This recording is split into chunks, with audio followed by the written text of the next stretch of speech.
Friends, एक important topic है pollen allergy. Pollen allergy के बारे में अगर हम देखें, दो टर्म यूज है, पॉलन और एलर्जी। पॉलन क्या कहा गया है? पॉलन ग्रेन्स को, पॉलन ग्रेन्स को। और एलर्जी मीन्स बच्चों क्या होता है? एलर्जी जब आप डिटेल में पढ़ेंगे तो एलर्जी का मतलब होता है hyper sensitivity of immune system.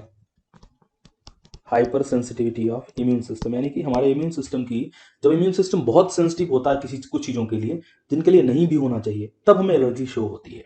तो ये तो है पॉलन एलर्जी का केस। अब थोड़ा सा डिटेल में समझने की कोशिश करेंगे, होती क्यों है पॉलन एलर्जी, या पॉलन एलर्जी के पीछे रीजन क्या है मेन।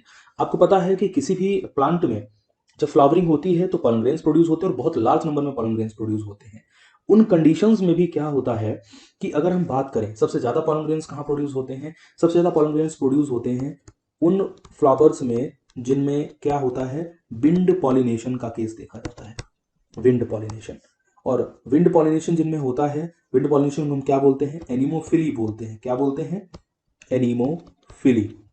अगर आप समझें, यानी कि ऐसी स्पीसीज जो एनिमोफिलस स्पीसीज है। एनिमोफिलस स्पीसीज कौन सी होगी? जिनमें विंड पॉलिनेशन होगा, यानी कि ऐसी स्पीसीज में large number of pollen grains produce होगा। Large number of pollen grains.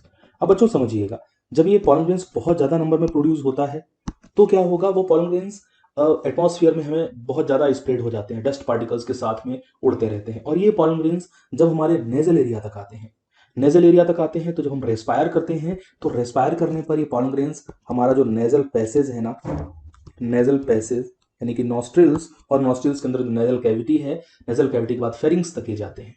और जाने पर ये नेजल पैसेज में एंट्री करने पर ये क्या करते हैं? ये एलर्जी कॉज करते हैं। क्या कॉज करते हैं? एलर्जी। और इसी एलर्जी को बच्चों हम क्या बोलते हैं? पॉलन एलर्जी बोल देते हैं। पॉलन एलर्जी बोल देते हैं। पॉलन एलर्जी के केस में किन किन के बारे में सबसे ज्यादा डिस्क्रिप्शन हमें देखने को मिलता है? अगर हम देखें तो क्या क्या होता है पॉलन एलर्जी में? हमें रेस्पिरेटरी डिसऑर्डर्स का सामना करना पड़ता है। Respiratory disorders. तो रेस्पिरेटरी डिसऑर्डर्स की अगर हम बात करें तो इसमें क्या क्या रहता है? सबसे पहला अगर हम देख लें नंबर 1 पे, तो राइनाइटिस रहेगा। राइनाइटिस। अब बच्चों आप कहेंगे सर राइनाइटिस क्या होता है? तो बच्चों राइनो मीन्स होता है नोज। क्या होता है? राइनो मीन्स होता है नोज। एंड बच्चों आइटिस, आइटिस मीन्स होता है इन्फ्लामेशन। ठीक है, इन्फ्लेमेशन का मतलब जलन पड़ना, किसी रीजन में, किसी बॉडी पार्ट में जलन जैसा होना, इरिटेशन जैसा होना, तो वो है राइनाइटिस। यानी कि नेजल पार्ट में इन्फ्लेमेशन होना और नोज का बहुत सेंसिटिव हो जाना, नोज का रेड हो जाना, नोज से म्यूकस का सिक्रीशन होना, तो ये होता है राइनाइटिस। राइनाइटिस के अलावा कुछ लोगों में क्या केस देखने को मिलता है? कुछ लोगों में केस देखने को मिलता है अस्थमा का। अस्थमा के केस में क्या होता है?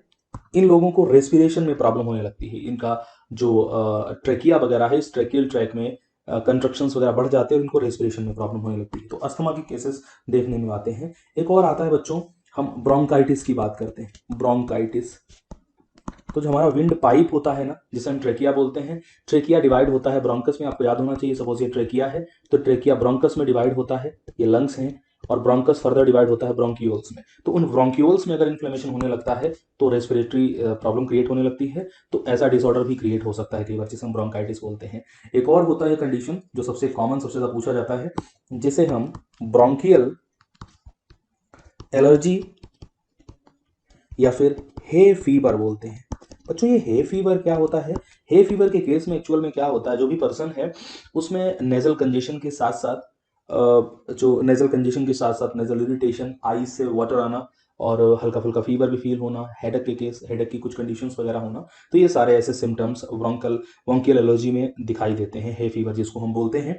सबसे कॉमन एनसीईआरटी में एक एग्जांपल दिया है कि इस पॉलन एलर्जी को कॉज करने के पीछे सबसे ज्यादा रिस्पॉन्सिबल कौन सा प्लांट है? तो बच्चों उसका नाम है कैरेट ग्रास। Carrot grass. बच्चों कैरेट ग्रास को का जो साइंटिफिक नेम है वो है पार्थेनियम। क्या नाम है? पार्थेनियम।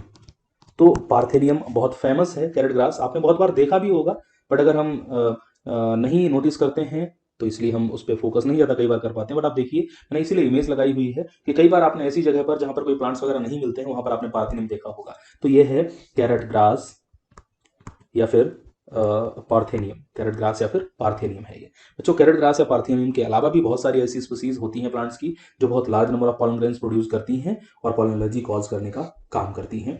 आप डिटेल में पढ़ लीजिएगा, जैसे चीनोपोडियम है, एमरैंथस है, सॉर्गम है, रेसिनस है, साइनोडॉन है, तो ये बहुत सारे हैं जो पल्मोनल एलर्जी कॉज करने का काम करते हैं। मुझे उम्मीद है टॉपिक आपको समझ में आया होगा। धन्यवाद।